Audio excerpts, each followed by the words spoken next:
Warm kapuso welcome ang muling natanggap ni Catherine Bernardo sa kanyang pagbisita sa GMA. Ang welcoming committee mula sa GMA Integrated News, sinamahan pa ni Alden Richards. Catherine, hindi alam ng marami na for a while, di ba, you did a project to GMA. Yes, Endless Love. Gumanap si Catherine sa 2010 series ni Dingdong Dantes at Marian Rivera, kung saan gumanap siya bilang Young Jenny, ang role ni Kapuso Primetime Queen. I think if I remember it correctly, I was 13 or 14. Ang galing, kasi this is my first time here. Lahat sila, grabe mag-welcome every time pupunta ako dito sa GMA. Ang warm lahat ng tao dito. And ang sarap sa pakiramdam. Sa pagbabalik niya sa GMA, ibang-iba na si Catherine, matured and full of wisdom. Lahat daw ng ito nagmula sa mga pagsubok na hinarap niya sa nagdaang taon. Ang daming lessons. So it's about self-love, of course. It's about finding a different meaning of love. And I'm talking about friends, I'm talking about family. And siguro, the biggest lesson na natutunan ko, you have to make time for the things that matter. So, natutunan ko how to make time or how to take a pause. A future with no goodbyes.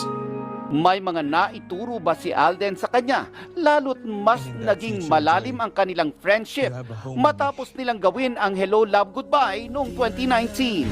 It's just amazing because hindi lahat kaya. Hindi ko kaya kung paano yung ginagawa niya.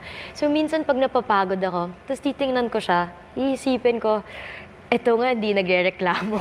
Ang dami, pag kailangan mo ng advice, you just talk to him. And then, So magte-text ka lang sa kanya, gano'n? or sometimes, hindi ako nahihiyang magtanong sa kanya. Like, hindi ko kailangan i-filter yung mga questions ko because I know na hindi siya ma-offend also. Walang araw At na hindi dahil pinilit sa na sana friendship marating nila ang ni ating Catherine, future na pinangarap Alden natin. admitted that he is a changed man. One thing that she made me realize is don't take life too seriously. I think siya yung nagpa-realize sa akin niya, it's okay to say no at times. Value your time for yourself, time for your loved ones. Take everything one day at a time. Hindi ka superhero. One battle at a time. One battle at a time. Sa aming usapan, ikinwento ni Kath na nakakaramdam pa rin siya ng pressure sa araw-araw dahil sa tagumpay na tinatamasa ng kanyang karera. It's just hard. Sa social media, gano'n? Yeah, I think. But more than the social media, I think it's the pressure. Yeah. And I don't work well under pressure. Lahat naman may good and bad side.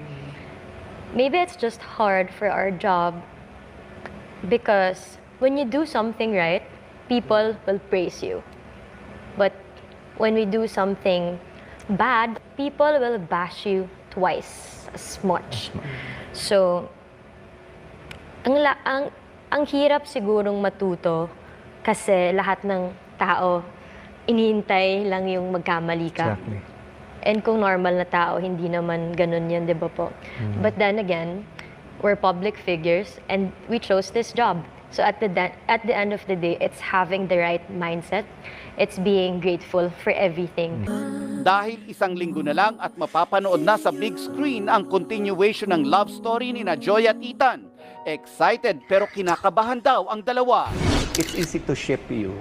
Kasi, of course, you have a movie and may love team kayo. And of course, a lot of fans, alam natin, goes overboard.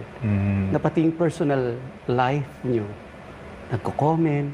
Yes, yes. How do you feel about that? That can't be helped eh. Kumbaga nga, di ba, pag umorder ka sa fast food, kasama sa budget meal, kasama siya sa package. I think Kath also agrees with me na the reason why we chose to stay here is because we always want to see the goodness that we can do for other people more than the negatives. Everyone has always something to say. And the least you could do, do it for yourself, is to not be bothered by these things that they say. Are you? No, not at all. Grabe. Are you? Or are you? Not at all. Grabe siya. Not at all. Kasi baka kung pinatulan ko lahat ng mga negatives of the social media and the bad things that people say about me, baka matagal na ako wala.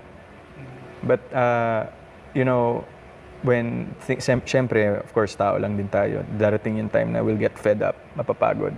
You always go back. Ba't ka ba nagsimula? You always go back to that. Bakit ba ako nagsimula? Para kanino ba to? I guess it's the genuinity of the relationship.